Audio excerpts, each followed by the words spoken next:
All right. So let's talk about let's move to the Sure. to the right, and I guess presumably it's Stefanik who's next, but she's actually sort of the more interesting to me than Crenshaw. So let's go to Crenshaw next.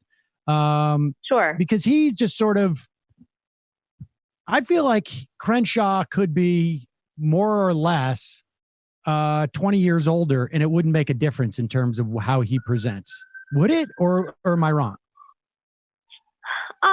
I think you're right. I think yes and no. I mean, I do think the fact that he is a Afghanistan veteran makes a huge difference. Like, he's somebody who's very much of the wars that this generation fought. You know, I don't think that a Vietnam veteran would have the same kind of traction that he has right now. Right. And listen, those were wars that were fought by millennials, by and large, and some Gen Xers too. But they were defining wars for the millennial generation for the reasons I just described with 9/11, right?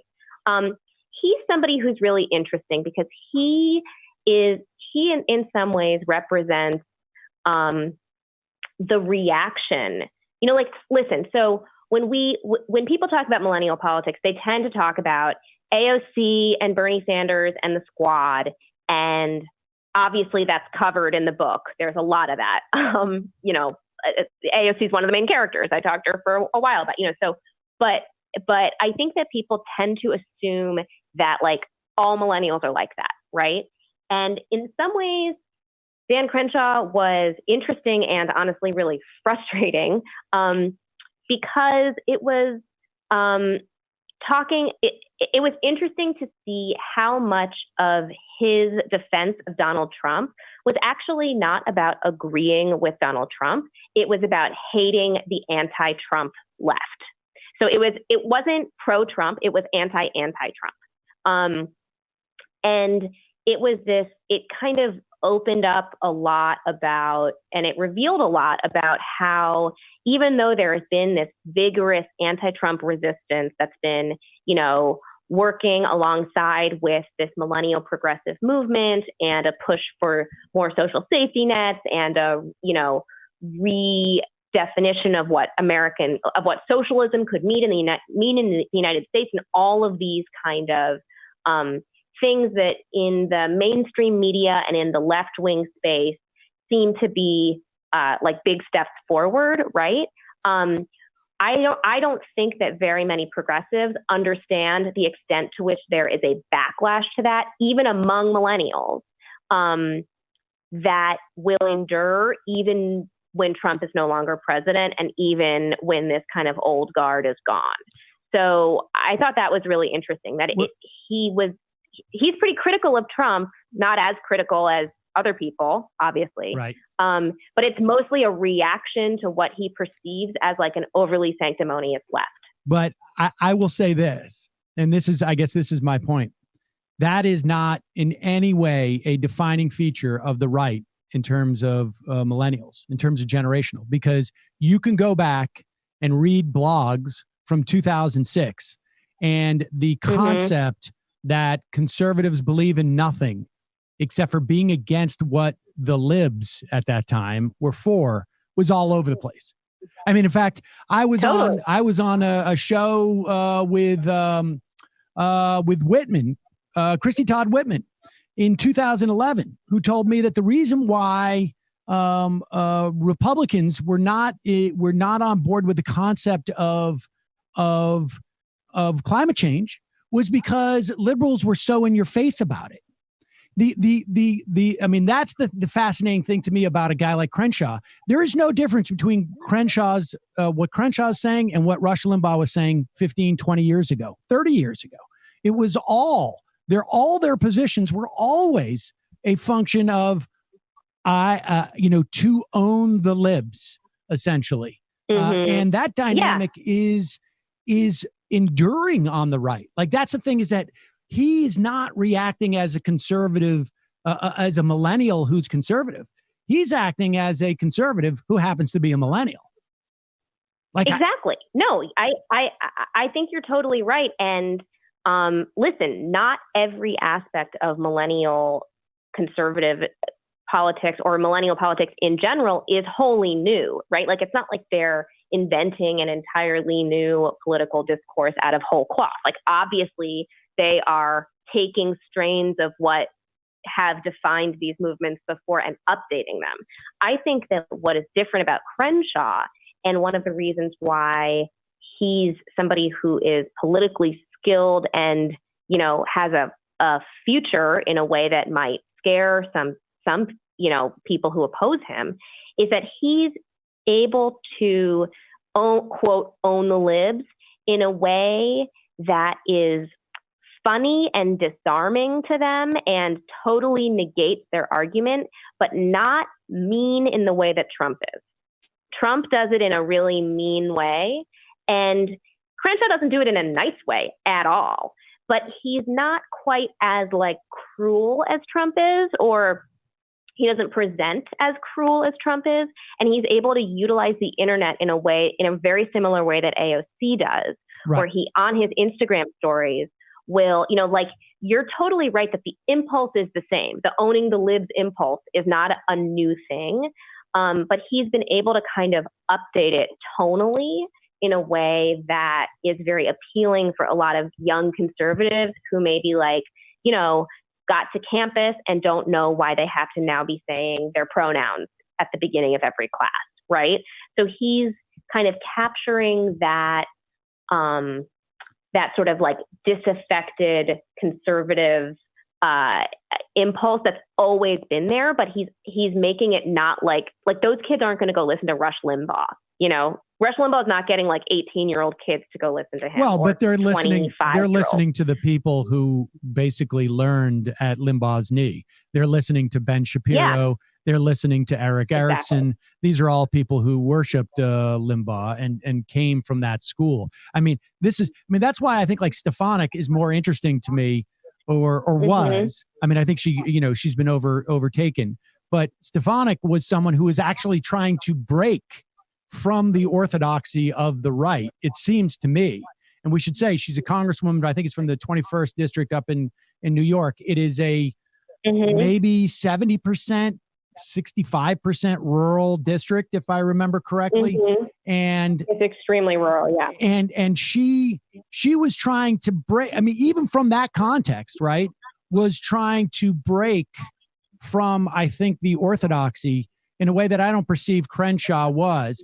She ultimately, I think, failed. But tell us about Stefanik, because you had finished writing about her before I think she really basically, saw like, okay, I have only one path. But go ahead. Right. So that was one of the trickiest parts of writing this book, is that, so the book came out in February. I finished writing it, it has to go to the presses a couple months before, right? So I finished writing it in November. And it was literally like I could not make any more changes. And I knew that the president was going to be facing impeachment. I didn't know what was going to happen.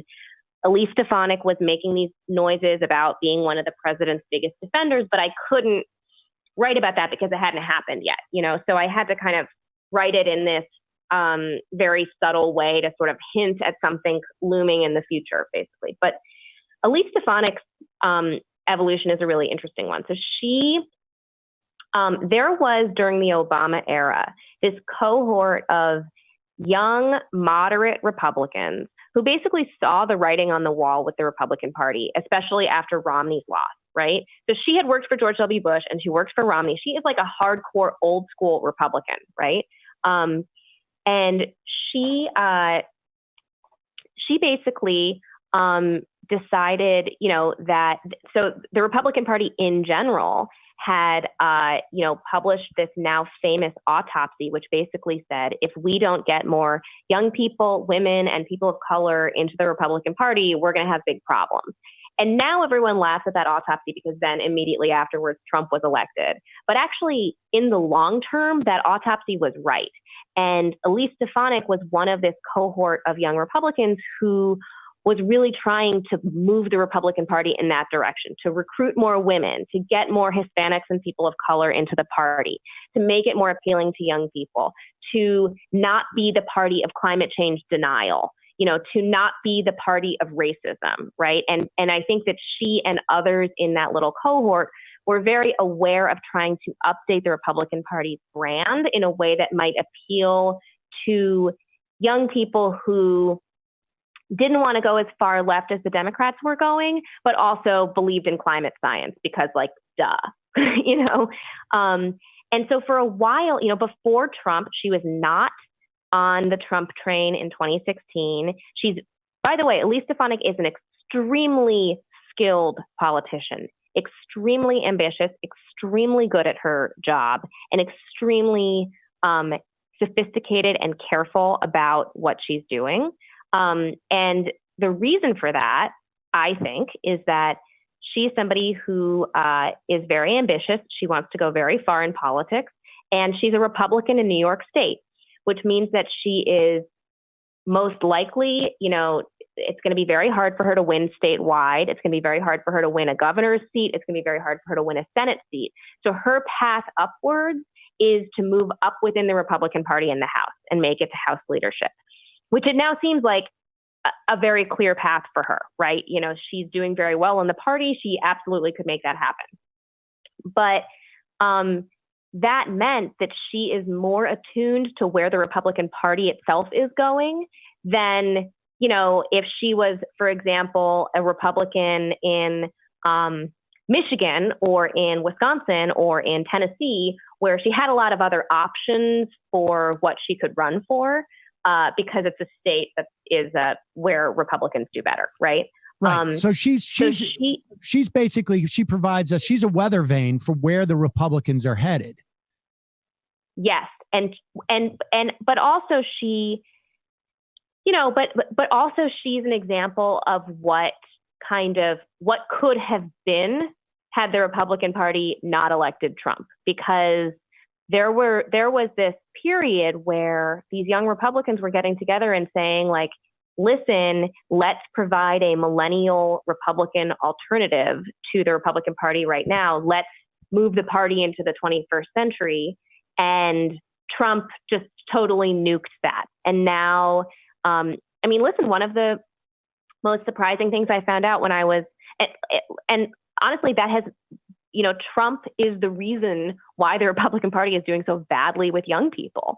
I mean, half of young Republicans defected from the party from 2015 to 2017. So over the course of Trump's rise, and then half of those went back, and half. So a quarter, a net quarter left. But a quarter defected permanently, and a quarter had like a shaky alliance where they left and then they came back. Can I push back on one concept here? Sure.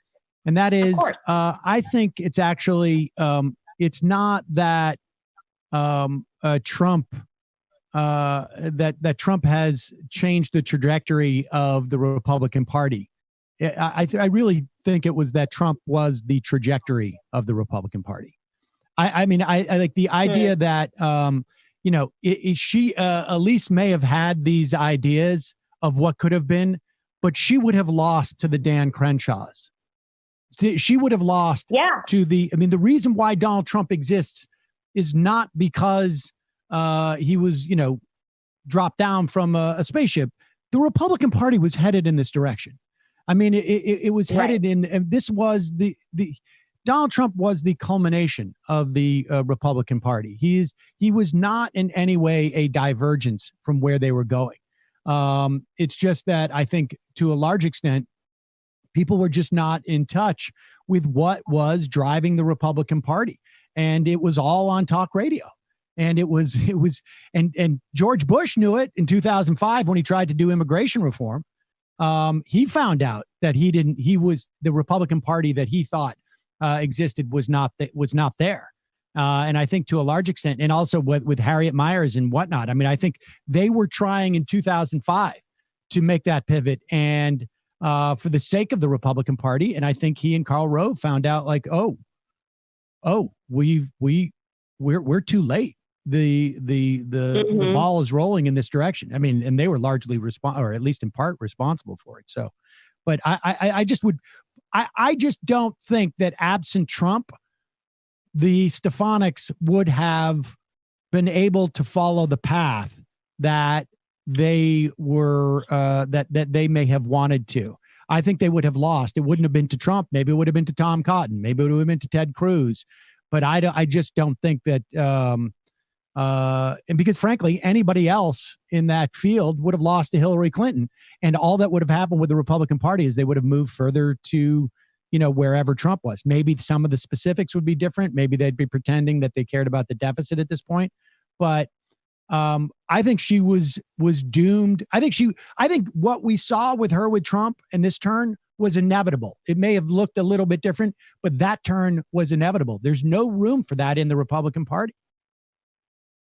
Yeah, I mean, it was certainly, she was tiptoeing that line for a while. I mean, what I would say is that I think that this is, and this is why, people always ask me, well, what does your book mean for the next election, right? And the truth is, this isn't a book about any particular election or who would have won the presidency in 2016 or 2020 or 2024. It's about the broader trends of if we know that nobody lives forever, right? And we know that the younger generation coming up, according to polls, broadly believe in climate change, broadly believe in racial equity, broadly believe in women's rights, broadly, support immigration reform of some kind, broadly are struggling with student debt, right? We know that those things are true. I think what she was trying to do, which I think you're right, she failed at, and I think there's a debate to be had about whether she was doomed to fail, was that she was trying to say, okay, well, given that we know this about the up and coming generation, what are going to be the conservative solutions to those problems? We're always going to be Republicans, but we have to be, instead of fighting the battles of the past, like fighting over marriage equality and whether, same-sex couples can get married, which is totally a battle of the past that the millennial Republican Party is not at all concerned with relitigating. She and people like Carlos Curbelo and this very small handful of millennial Republicans were like, okay, we are conservatives. We are small government conservative Republicans, but we see the writing on the wall. We know that people our age care about these set of things. What are going to be our small government conservative solutions to those problems? And I think what Trump did was he just kind of dialed everything back to the 1990s. And he was trying to, fight old fights and pick old wounds and inflame old resentments. And I think that you're right that definitely worked, obviously. But I do think that as time goes on, there are going to be fewer, 10 years from now, there aren't going to be a lot of people who are that interested in relitigating, Bill Clinton and Monica Lewinsky in the way that Bill Clinton's sex affairs were, something that became a big issue in the 2016 election. And so that's kind of the gist of this book is that, things are moving forward. This too shall pass. There is a new generation with a new set of attitudes that's informed by the historical events of their lifetimes. And, the political debates of the future will be more about that than they are about what happened in the 1990s and the early aughts. Well, I will make a prediction of my own, and it's somewhat facetious, but it's going to be that for that generation, it will be an argument as to whether Kamala Harris was actually born in this country.